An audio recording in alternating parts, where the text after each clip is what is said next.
नमस्ते दोस्तों, welcome to spiritual Swarnatri YouTube channel. आज मैं एक नया टॉपिक लेके आई हूँ इनर चिल्ड्रन हीलिंग के बारे में।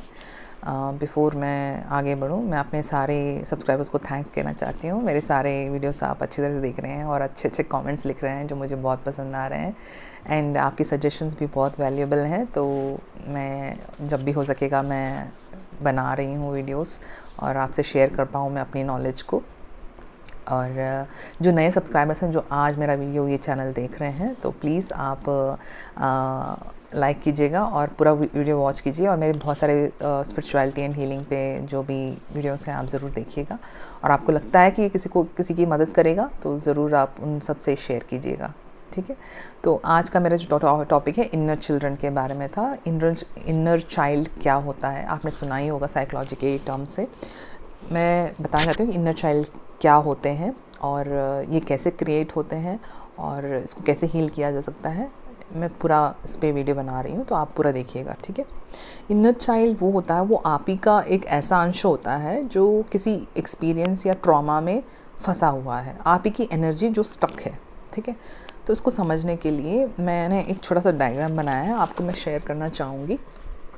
ये आपकी प्रेजेंट एनर्जी है, प्रेजेंट यू। ये पूरी तरह से हंस नहीं रही है क्योंकि इसमें बहुत सारी ऐसी ट्रॉमास वगैरह जो इनर चाइल्ड बोलते हैं इतनी सारी बनी हुई हैं, क्योंकि वो पूरी तरह से आज की ज़िंदगी नहीं जी पा रही है। तो इसका आधा स्माइली बनाया है मैंने। थोड़ी ड्राइंग ठीक नहीं है, फिर भी मेरे ख्याल से ऐसा आपको समझ में आ जाएगा। तो ये चलते हैं। ये पहला इनर चाइल्ड क्रिएट हुआ, मैं आपको एग्जाम्पल्स दे रही हूँ। ये पहला इनर चाइल्ड क्रिएट हुआ 7 साल की उम्र में, जब आपको किसी ने बुली और ह्यूमिलेट किया गया, ठीक है। तो ये इनर चाइल्ड कैसे पता चलता है? ये हमारे सबकॉन्शियस माइंड में बैठा होता है। जब भी ये इंसिडेंट एक्सपीरियंस आते रहते हैं अपनी ज़िंदगी में, तो ये अपना हिस्सा अपने सबकॉन्शियस माइंड में बिठा लेते हैं। तो इसके कारण क्या होता है कि हमारी जो फ्यूचर की जर्नी होती है, फ्यूचर के जो इंसिडेंट्स होते हैं, वो ये वाला इंसिडेंट उन सारे इंसिडेंट्स को इन्फ्लुएंस करता है। तो ये इनर चाइल्ड जो है, हमें सबकॉन्शियसली पता भी नहीं होता कि ये क्रिएट हो चुका है और ये हमारे दिमाग में हमें मैनिपुलेट करता रहता है। तो जैसे मैंने बताया एग्जाम्पल्स आपको आसानी होगी समझने के लिए कि मैं क्या बोल रही हूँ। 7 साल का बच्चा जब वो किसी फ्रेंड्स के साथ खेल रहा था, ग्रुप ऑफ पीपल के साथ जब खेल रहा था, तो उधर उसने कुछ कहा या कुछ किया जिससे ग्रुप के जो सारे लोग हैं उसका मजाक उड़ाने लग गए, उसको बुली करने लग गए और उसको हंसी मजाक में उसको बहुत ही कुछ कह दिया। तो अभी क्या हुआ, ये 7 साल का जो बच्चा है ये बहुत ही ह्यूमिलेटेड हो गया और उसको बहुत ही हर्ट वाली एनर्जी फील होने लगी। बहुत शर्म आई उसको, उसे बुली किया गया, उस पर मजाक उड़ाया गया। ये 7 साल का बच्चा रोता रोता उसने ये इंसिडेंट ओवरकम करके वो अपनी ज़िंदगी में लग गया, लेकिन उसका जो इमोशनल इम्पैक्ट है वो सबकॉन्शियस माइंड में बैठ गया है। अभी ये जो इम्पैक्ट जो बैठ गया है सबकॉन्शियस माइंड में, वहाँ उधर उसकी इनर चाइल्ड क्रिएट हो गई है, ठीक है। ये इनर चाइल्ड वो आप ही का अंश है जो उस इंसिडेंट पे स्टक हो चुका है। अगर आप अभी समझो कि आप 35 इयर्स के हो, तो आप 35 इयर्स के में भी आप उस इंसिडेंट को याद रखोगे और उस पर की जो इम्पैक्ट है आपके इमोशनल बॉडी में, उसको आप याद रखोगे। मेरे साथ ये हुआ था, इतने साल में मेरे साथ मेरे दोस्तों ने मेरे साथ ये किया था। तो इससे क्या होता है कि आपके जो फ्यूचर के इंसिडेंट होते हैं, जब आप हायर स्कूल में चलते हो या फिर आप अपने कॉलेज में जाते हो, तो सेम थिंग का ना आपको सबकॉन्शियस माइंड में क्रिएट हो चुका है कि आपको किस तरह से बिहेव करना है, या फिर मैं ऐसे करूँगा। तो आपके दिल में एक फ़ियर होता है कि मैंने ऐसे किया था बचपन में, तो इसलिए मेरे दोस्त हैं वो भी मेरा ऐसे ही करेंगे या फिर मेरे लिए ऐसे ही करते हैं। तो ये इनर चाइल्ड ना, ये आपके फ्यूचर के इंसिडेंट को भी डोमिनेट करता है और आपका जो स्कैटर्ड एक पार्ट, जो दुखी वाला पार्ट रहता है, वो 7 साल के बच्चे में अभी भी फंसा हुआ है, ठीक है। तो उसके कारण ना आपकी एनर्जी कहीं पर डल हो रही है। जब भी आप उस इंसिडेंट और एक्सपीरियंस को सोचते हो तो आप में वो दर्द वापस आता है, आपकी में वो जो ह्यूमिलेशन होती है, वो जो मजाक उड़ाने वाली चीज़ें होती हैं, वो आपके में एकदम ताज़ा होती हैं। तो वो सबकॉन्शियस माइंड में बैठा हुआ है। ये एक इनर चाइल्ड क्रिएट हो गया आपका, ओके। तो एक और इनर चाइल्ड क्रिएट के बारे में एग्जाम्पल देती हूँ। ये है 13 साल की उम्र में आपको बिलीफ सिस्टम्स की वजह से और आपको रिजेक्शन फील हुआ। फॉर एग्ज़ाम्पल, आप कोई लड़की हो, आपकी फैमिली में लड़के हैं, मतलब कि आपके सिबलिंग्स भाई बहन हैं, तो ऐसा कुछ हुआ इंसिडेंट जैसे कि जेंडर डिफ्रेंसिएशन हो गई, मतलब कि लड़कों को ज़्यादा इंपॉर्टेंस दी जाती है, लड़कियों को कम इंपॉर्टेंस दी जाती है। शायद वो आपकी पढ़ाई से रिलेटेड हो, आपको कुछ पैसे चाहिए थे कुछ कोर्स करने के लिए जो आपकी ज़रूरत को पूरा ना किया गया हो, बोला गया हो कि ये शायद हम बाद में करेंगे, या फिर इसकी कोई ज़रूरत नहीं है, तुम लड़की हो, तुम्हें ये नहीं चाहिए, तुम्हें ये चाहिए, मतलब ये डिफ्रेंसिएशन हमने किया। तो हमने क्या पिकअप किया कि हमारी जेंडर की वजह से बिलीफ सिस्टम जो होता है वो बिलीफ सिस्टम है, उसकी वजह से मुझ में एक रिजेक्शन वाली फीलिंग आ गई। ठीक है, तो मुझे रिजेक्ट कर दिया गया मेरी जेंडर की वजह से। तो ये जो होता है एक इनर चाइल्ड क्रिएट हो गया 13 साल की उम्र में। ठीक है, 13 साल की उम्र में एक इनर चाइल्ड आपका क्रिएट हो गया, आपका हर्ट सेल्फ, आपका जो सेल्फ जो बहुत ही वुंडेड है कि मुझे रिजेक्ट कर दिया गया।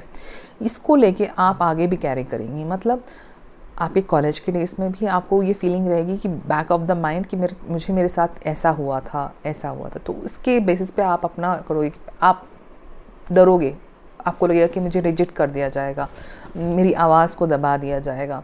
तो आपकी शादी होती है, आपके बच्चे होते हैं, उसके बाद भी आपको लगेगा कि मेरे को रिजेक्ट कर दिया जाएगा, मैं औरत हूँ, मुझे लेडीज़ का, मुझे ऐसे मेरी लिमिटेशंस होती हैं। ये दबा के ना आपके माइंड में रिजेक्शन की फीलिंग ना बहुत स्ट्रॉन्ग बैठ जाती है। ये इनर चाइल्ड होती है आपकी, जो आपसे इस तरह से बात कर रही होती है और आपकी जो आत्मशक्ति को कम कर देती है। ठीक है, तो ये हमने एक और चीज़ देखा। एक और चीज़ है जैसे कि ये गिल्ट वाला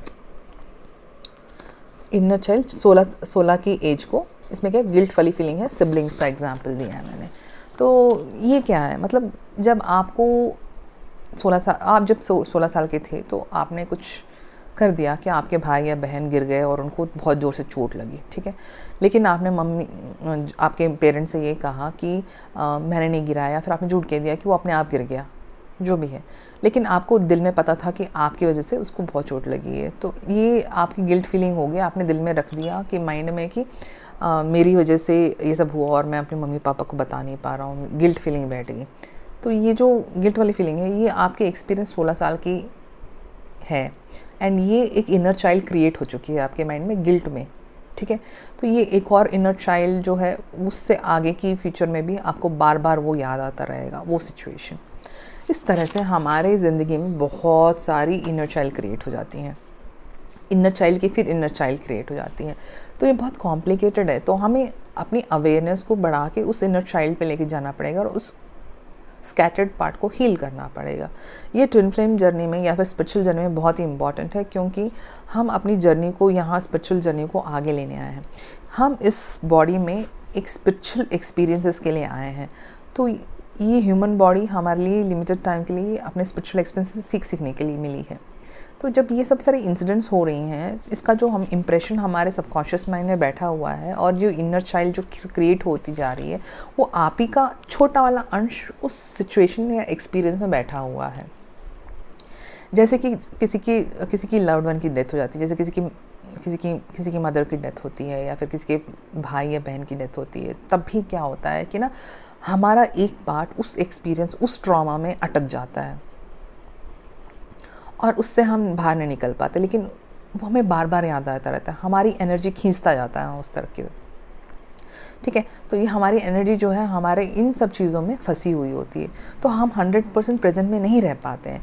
हम जिस भी एज में अब रहें, तो हमारे जो इनर चिल्ड्रन होती हैं वो हमारी एनर्जीज़ को स्कैटर्ड कर देती हैं, मतलब कि अलग अलग जगह पर रख देती हैं। जैसे कि अभी हम किसी रास्ते पे चल रहे हैं, बहुत ब्यूटीफुल है, हर जगह ग्रीनरी है, पेड़ पौधे हैं, सब कुछ ठीक है, लेकिन हर एक कदम पे हम ऐसा एक्सपीरियंस करते हैं कि बाहर की दुनिया में जहाँ दर्द हो रहा है या फिर किसी को कुछ हुआ है, तो हम अपनी थोड़ी सी एनर्जी उनको दे देते हैं कि वो उससे हील हो जाए या फिर कुछ हो जाए। हर एक कदम कदम पर हम एक इंसिडेंट देखते जाते हैं और हमारा थोड़ा कॉन्शियसनेस उस जगह पर चले जाता है और हमारी इनर चाइल्ड क्रिएट हो जाती है। ये जो चीज़ें जो क्रिएट हुई हैं हर जगह पर, उन चीज़ों ने हमारी एनर्जी ले रखी है।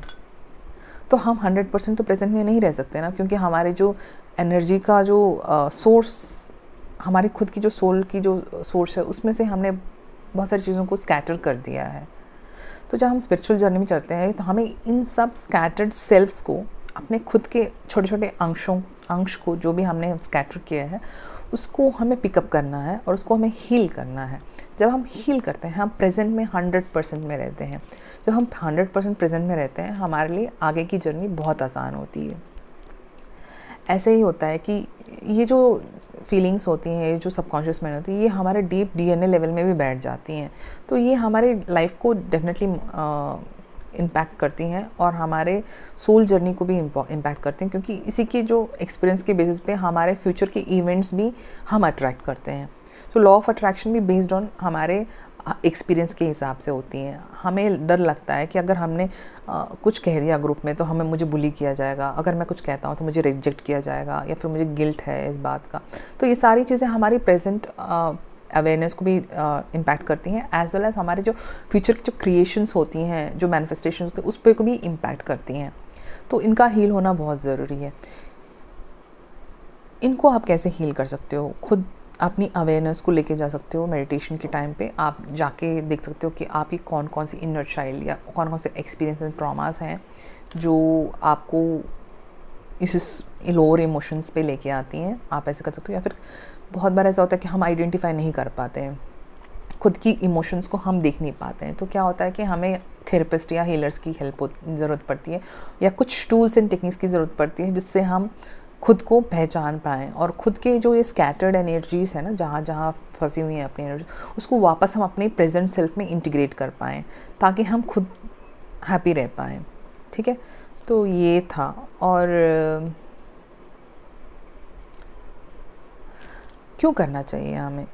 एक तो है कि हम अपने जंक वाले लोअर इमोशंस को लेके हम आगे नहीं बढ़ सकते हैं। अगर हम स्पिरिचुअल जर्नी में हैं, अगर हमें आगे बढ़ना है, तो हमारे जो लोअर चक्रास होती हैं, जिसमें गिल्ट, शेम, जो भी बुलिंग वाली, ह्यूमिलेशन वाली एनर्जी स्टक रहती हैं, उस पे हमें वर्क करना ही करना है, नहीं तो हम आगे नहीं बढ़ सकते हैं।